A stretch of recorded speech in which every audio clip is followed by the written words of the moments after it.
Imagine being late to your kid's school play. There's so many parents there, you're struggling to find a parking spot.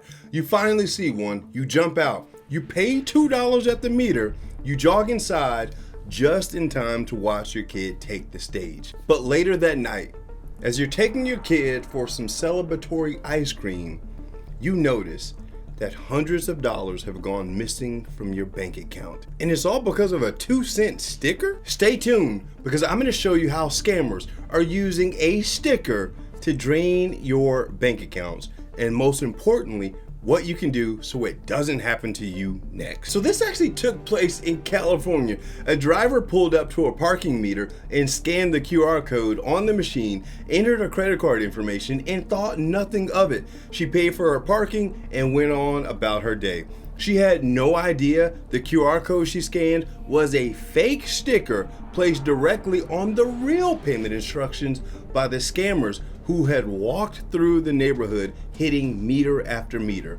Police later discovered the fake QR code stickers on approximately 150 parking meters across one city. Now here's where this gets crazy. Every single sticker directed the victims to a website, POI2pay.com, which was built to look directly like park2pay.com. Same colors, same logo, same layout. The only difference was the URL, and most people never think to check the URL in the first place when they're in a hurry to pay for parking, especially when you're late for your kids' play. Now let me be clear, this is not a California problem. In New York City, the Department of Transportation issued an official advisory after fraudulent QR code stickers were found on Park NYC meters across the city. NYC Department of Transportation had to put out a public statement telling people stop scanning codes on meters entirely. Did you hear me?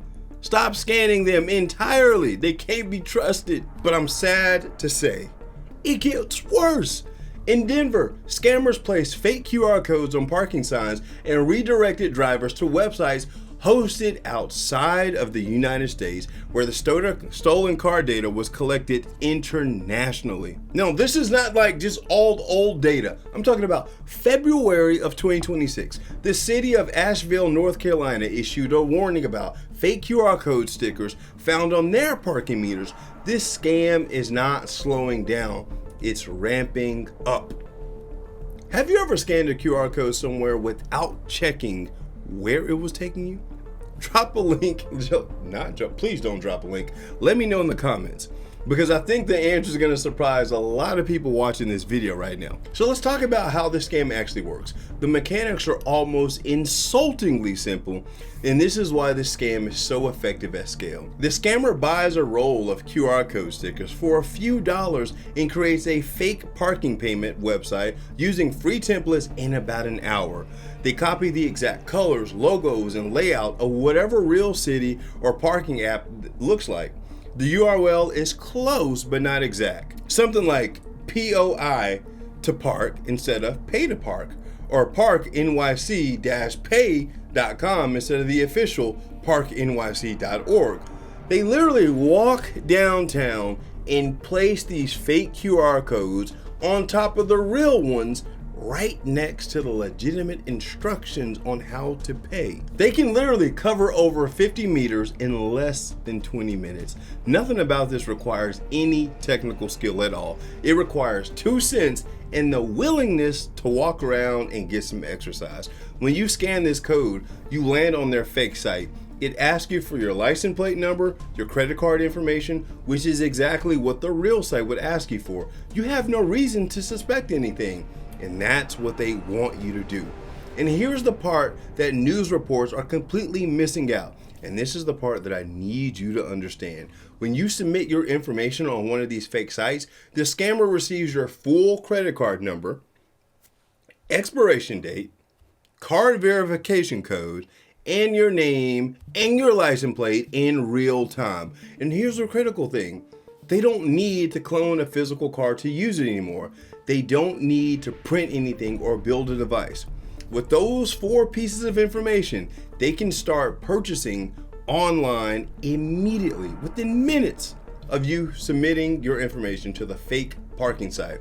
Someone could already be buying electronics, gift cards, or anything else that can be purchased online or resold for cash. You are still sitting in your appointment, your kids play, and you have no idea that your information has been stolen and used. This is why checking your account later that same day sometimes means the damage has already been done. The window between when you enter the information and when the fraud begins is measured in minutes, not hours. Now, this thing just gets so much worse. If immediate fraud wasn't bad enough, there's a secondary market for your stolen car data that keeps the scam profitable longer, well after the initial theft. Stolen credit card data and other information sells on the dark web for people for $10 to $15 per card, depending on the credit limit. A scammer who hits 150 parking meters in a single neighborhood and captures even a fraction of those drivers who scan those meters in a week is potentially looking at thousands of cards. At $10 for each on the low end, that's a significant return on a $5 investment in stickers. And this is exactly why this scam keeps spreading to new cities. The economics are too good to stop. And until more people know to look for these fake stickers on parking meters, it's going to keep happening. So now let's talk about exactly what you can do to protect yourself. Number 1, do not scan QR codes on parking meters. Use the meter coin slot. Find the official parking app in the phone's app store and use that, or pay at a kiosk with a credit card. With a credit card, not a debit card. Cities don't need you to scan a QR code to pay for parking. If that's the only option available, pay with coins or find a different spot. Number 2, if you do scan a QR code anywhere in public, check the URL before entering your information. Scam sites are built to look identical to the real thing, but the website will be slightly off. If the URL has unusual characters, extra words, or doesn't match the official city or company domain exactly, close it immediately. And when I'm talking about domain, it's like the website name, like apple.com or something like that, like the official domain name. Any unusual characters or something added to it. Number 3, always use credit for parking payments. Never use a debit card. I've said this in every video in this series, and I'm gonna keep saying it here again and again because people keep doing it. It matters the most in this scenario. If your credit card gets compromised at a fake parking site, you can dispute it. The charge and the law is on your side. If your debit card gets compromised, the money is already gone while you fight to get it back. Number 4, if you see a QR sticker on a meter that looks like it was placed on top of something else, don't scan it. Report it to your city's parking authority and local police immediately. You could be the person who saves the next 50 drivers. Be a good neighbor. Don't let your neighbors get scammed. A 2-cent sticker on a parking meter, a $20 bill in a grocery store parking lot, a paper-thin piece of plastic on a self-checkout kiosk. What do all these scams have in common?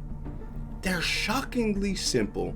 They happen in places you go every single week, and they are specifically designed to catch you when your guard is down. If you've not watched the first video in this series about the $20 grocery store scam, click right here and watch it because it's happening across California right now and victims are losing thousands. If you want to see another simple way that scammers are using to drain people's bank accounts around the country, check this video out right here.